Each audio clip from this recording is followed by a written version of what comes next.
அந்த நாய் வந்திருக்கா மேடம், பின்னாடி ஒரு நாய் ஒன்று இருக்கா, வெள்ளை கலர், அது பாத்தீங்களா? இந்த நாய் வந்ததால அந்த நாய் வர சொல்லலையா? அதான மேடம் சொல்றீங்க? இல்ல மேடம், பரவாயில்ல மேடம். இந்த நாய் நன்றி உள்ள நாய், இந்த நாய் பாசமான நாய், புரியுதுங்களா? இந்த படத்துல நடிக்காட்டியும் வாலாட்டிக்கிட்டு வந்திருக்க இந்த நாய் எப்பவுமே பாசமும் நேசமும் சினிமாவுக்காக உடல் பொருள் ஆவியும் அனைத்தையும் கொடுக்கறதா இந்த நாய். கூல் சுரேஷ் என்ற அந்த நாய். இல்லை, எல்லாருமே நம்ம கட்சியில் உறுப்பினர்கள் தான். என்னம்மா கூலாக இருப்பாங்க அப்படின்னு ஈஸியாக சொல்லிட்டு போயிட்டீங்க. கூப்பிடும்போது ஒரு மாசாக கூப்பிடுங்கம்மா, பெரியவங்களாம் இருக்கிறாங்கல்ல. வெள்ளிக்கிழமை நாயகன், யூடியூப் சூப்பர் ஸ்டார், சிஎஸ்கே கட்சியின் தலைவர், கூல் சுரேஷ் கட்சியின் தலைவர். என்ன நிஜமாவே இருக்காவா? அந்த கல்பூர் தெரியாப்பா.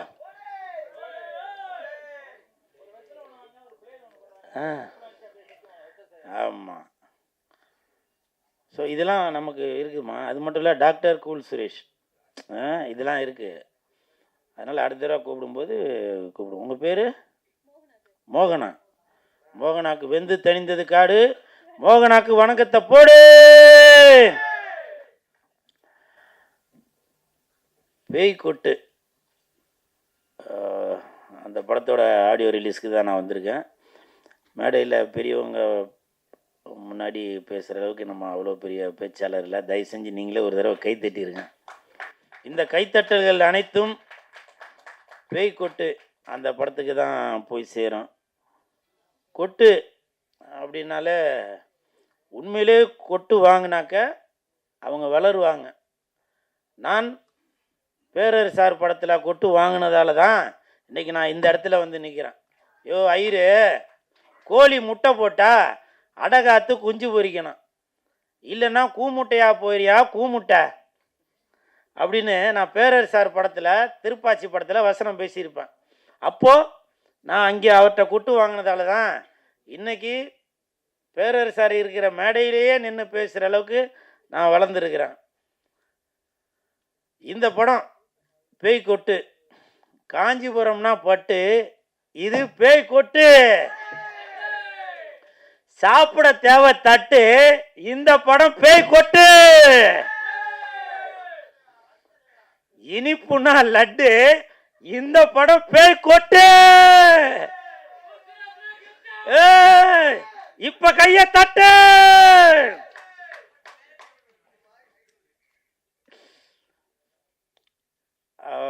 மேடம் வந்து ஏதோ 32 ஏதோ கிட்டத்தட்ட 32 டெக்னீஷியன் பார்க்க வேண்டிய வேலையா இவங்க ஒருத்தங்களே பார்த்துட்டாங்க. என் தானே தலைவன் டிஆர் ஐயா அவர்கள் சகலகலா வல்லவன் அப்படின்னு சொல்லுவான். அவருக்கு பிறகு சகலகலா வள்ளி என்றால் அது நம்ம லாவண்யா மேடம் தான் நினைக்கிறேன்.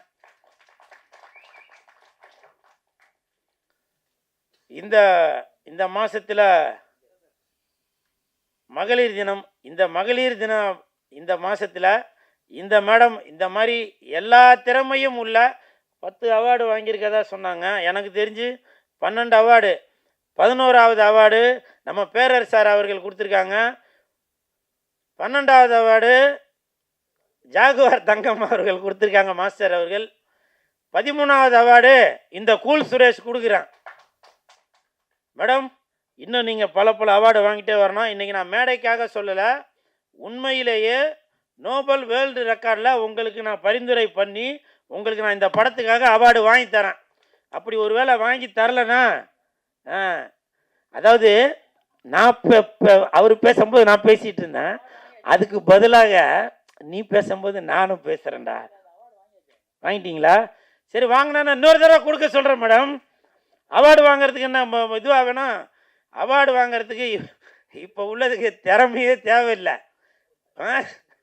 இப்போ உள்ளதுக்கு ரெக்கமெண்டேஷன் இருந்தாலே போதும், அவார்டு கொடுத்துக்கிட்டே இருப்பாங்க. ஆனால் இந்த லாவண்யா மேடம் அவர்கள் இங்கே பாருங்கள், பொய் புரட்டு எதுவுமே இல்லை. 32 டெக்னீஷியன் பார்க்க வேண்டிய வேலை இவங்க ஒருத்தங்களே பார்த்துருக்காங்க.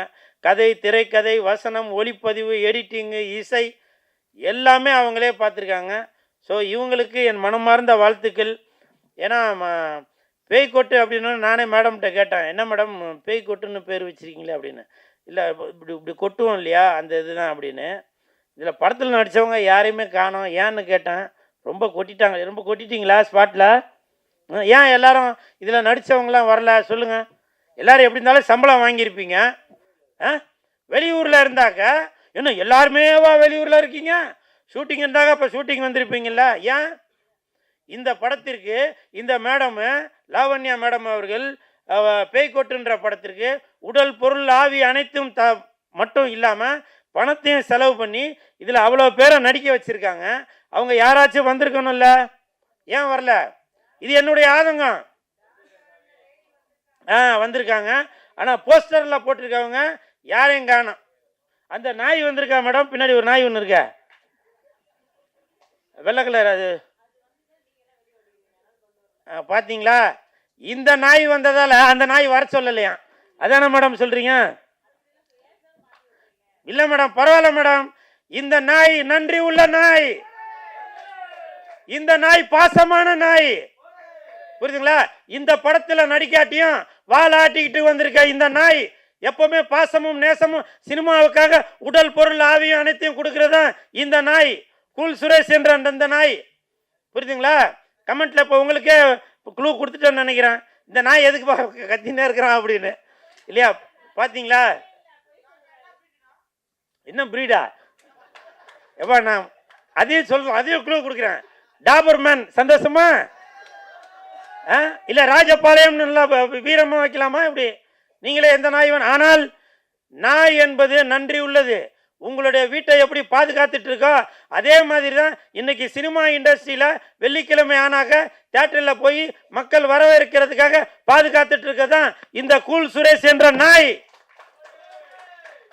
அது இந்த படத்தோட பேய், புரியுதா?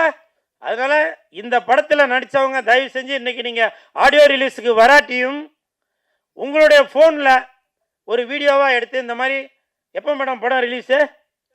வருகின்ற 21ஆம் தேதி, மார்ச் 21ஆம் தேதி உலகமெங்கும் ரிலீஸ் ஆகிற இந்த பேய்கொட்டுன்ற படத்தில் நடித்தவங்க தயவு செஞ்சு நீங்கள் ஒரு செல்ஃபியில் ஒரு வீடியோவாக எடுத்து இந்த படத்தை பாருங்கள் அப்படின்னு சொல்லுங்கள். நீங்களும் படம் பார்க்கறதுக்கு தேட்டருக்கு வாங்க, சரிங்களா? நீங்கள் சொன்னால் சரிதாங்க. அதே மாதிரி சிஎஸ்கே கட்சி, கூல் சுரேஷ் கட்சி பேரர் சார் அவர்கள் சொன்னாங்க. உண்மையிலேயே இது வரைக்கும் நான் பல மேடைகளுக்கு போயிருக்கேன். காம்பேர் பண்ணுறவங்க தான் மேடைக்கு வாங்கன்னு சொல்லுவாங்க. ஆனால் அஜித் சார், விஜய் சார், இன்னும் பல ஜாம்பவான்களை வச்சு இயக்கிய பேரர் சார் அவர்கள் என்னை மேடைக்கு வாங்க அப்படின்னு சொன்னது அது எனக்கு மிகப்பெரிய சந்தோஷம். இன்றைக்கி அது ரெக்கார்ட் ஆகிருக்கும். எனக்கு பல தலைமுறை தாண்டினாலும் பேரர் சார் என் பேரை சொல்லி மேடைக்கு வாப்பா அப்படின்னு சொல்லியிருக்காரு. ஏன்னா ஒருத்தங்க கை கொடுத்து தூக்கி விட்டாதான் நம்ம அடுத்த கட்டத்துக்கு போக முடியும். அப்படி என்னுடைய பேரை தட்டு, அப்படி என்னுடைய பேரை கூல் சுரேஷ் நீங்கள் மேடைக்கு வாங்க அப்படின்னு சொல்லியிருக்காரு. உண்மையிலேயே அது எனக்கு ரொம்ப ரொம்ப ரொம்ப ரொம்ப சந்தோஷப்படுறேன். அது மட்டும் இல்லை, என்னுடைய கூல் சுரேஷ் கட்சி, சிஎஸ்கே கட்சி, அப்படி ஒரு கட்சி இருக்குது அப்படின்னு மக்களுக்கு கொண்டு போய் சேர்ப்பதற்கு இன்னைக்கு சாரோட வாயிலேருந்து அந்த பொன்மொழி, அந்த இனிப்பான வார்த்தை வந்திருக்கு. அது எனக்கு தெரிஞ்சு பிஜேபி கூட கூட்டணியா என்றது தெரியல, ஏன்னா சாரோட வாயில் வந்ததுனால. இருந்தாலும் ட்ரம்ப் கூட இருந்தாலும் மக்களுக்கு நன்மைகள் செய்வதற்காக இந்த கூல் சுரேஷ் கட்சி எப்பவுமே காத்து கொண்டு தான் இருக்கும். அப்புறம் நிறைய பேர் சொன்னீங்க திராவிடம் பேர் வச்சு வைப்பாங்க, இல்லை வேற எதனா ஜாதி பேர் வச்சு இப்படிலாம் வைப்பாங்க அப்படின்னு. எதற்காக நான் கூல் சுரேஷ் அப்படின்ற பேரை வச்சிருக்கேன் அப்படின்னாக்கா, எனக்கு மற்றவர்கள் பெயரை வைத்து அந்த வேலை செய்யணுன்ற எனக்கு எண்ணம் இல்லைங்க. மக்களுக்கு உழைக்கிறதுக்காக தான் இந்த கூல் சுரேஷ் இருக்கிறேன். அதனால தான் நாளைக்கு ஏதாவது ஒரு பிரச்சனை என்றாலும் கண்டிப்பாக இந்த கூல் சுரேஷ் தான் நிற்பேன். நீங்க ஒரு பேர் வச்சிருக்கீங்களே, இறந்தவங்க பேர் வச்சாலும் சரி, இல்லை இறக்காதவங்க பேர் வச்சிருந்தாலும் சரி, அவங்க கல்லறையில் நின்று உங்களுக்காக போராட போறதில்லை. உடல் பொருள் ஆவி அனைத்தும் உள்ள இந்த கூல் சுரேஷ் தான் உங்களுக்காக போராட போறது. அதனாலதான் அடுத்தவங்க பேரை வச்சு நான் ஏமாத்த நினைக்கல. என்னுடைய பேரை கூல் சுரேஷ் என்ற பேரை, என் பேரை வச்சுதான் நான் இன்னைக்கு கட்சி ஆரம்பிச்சிருக்கேன். உங்களுக்கு விருப்பம் இருந்தால் இந்த கூல் சுரேஷ் கூட நீங்க கூட்டணி வைக்கலாம். இல்லையா, தனிச்சு நிக்கிறேன். கூல் சுரேஷ் தனிச்சு நிப்பேன். என் கூட பல கோடி பேர் இருக்கணும்ன்ற முக்கியம் இல்ல. நான் ஒருத்தர் இருந்தாலுமே எந்த இடத்துல நின்னாலும் அந்த இடத்துல கூட்டம் இருக்கும். கூல் சுரேஷ் இருக்கிற இடத்துல கூட்டம் இருக்கும், கூட்டம் இருக்கிற இடத்துல கூல் சுரேஷ் இருப்பான். தட்டு. கோட்டும் கோழி பிரியாணியும் கொடுத்து கட்சிக்கு சேர்க்கிறாள் இல்லை இந்த கூல் சுரேஷ். பல கோடிகளை வைத்து மாநாடு நடத்தி அந்த இடத்துல டிராபிக் ஜாம் பண்ணி மக்களை போக விடாம ஒரு ஒரு மருத்துவமனைக்கு போறவங்களோ இல்ல ஒரு ஹாஸ்பிட்டலுக்கு இல்ல ஒரு ஸ்கூலுக்கு போறவங்களோ இப்படி வயதானவங்களுக்கு டிஸ்டர்ப் பண்றதுக்காக நான் கட்சி நடத்தல. புரியுதுங்களா? தெரு தெருவா வந்து நிற்பேன். அதுதான் கூல் சுரேஷ். நான் பாட்டுக்கா கோடிக்கணக்கில் மக்களை சேர்த்து வச்சு நான் வந்து ஒரு செல்ஃபி எடுத்து அதை காமிச்சு இதை காமிச்சு பண்றதும் இல்லை இந்த கூல் சுரேஷ் கட்சி. புரியுதுங்களா? கூல் சுரேஷ் கட்சி என்பது உங்களுக்காகவே உழைப்பதற்காகவே உருவாக்கப்பட்டதுதான் இந்த கூல் சுரேஷ் கட்சி. 26ல பாருங்க, 2026ல பாருங்க, நீங்க என்ன நினைக்கிறீங்களோ அது நடக்கும். நான் இது சும்மா மேடைக்காக சொல்லல நான். புரியுதுங்களா? என்ன சார் கேட்டீங்க? சார் நான் குல்லா போடுற ஆள் இல்லை சார். புரியுதுங்களா? என் கூட இருக்கவங்க எல்லாமே அல்லாஹ் கூட இருக்கிறவங்க தான். புரியுதுங்களா? What bro? This is very wrong bro. What bro? This is very wrong bro. புரியுதுங்களா? Cool bro. This is very wrong bro. I am cool bro. புரியுதுங்களா? அதே மாதிரி நம்ம லாவண்யா மேடம் அவங்க வந்து இந்த மகளிர் தினத்தில் இந்த மாதத்தில் ஒரு சிறப்பான வேலையை செய்து இன்னைக்கு படம் ரிலீஸ் பண்ணியிருக்காங்க. இப்போ சமீபத்தில் ஒரு வார காலமாக பார்த்தீங்கன்னாக்கா லேடி சூப்பர்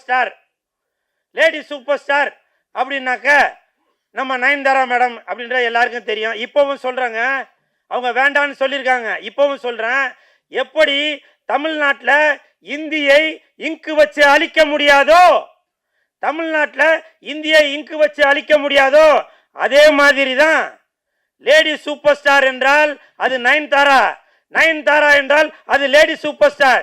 நீங்க எந்த இங்கு வச்சு அழிக்க முடியாது, எந்த இங்கு ரப்பர் வச்சும் அழிக்க முடியாது.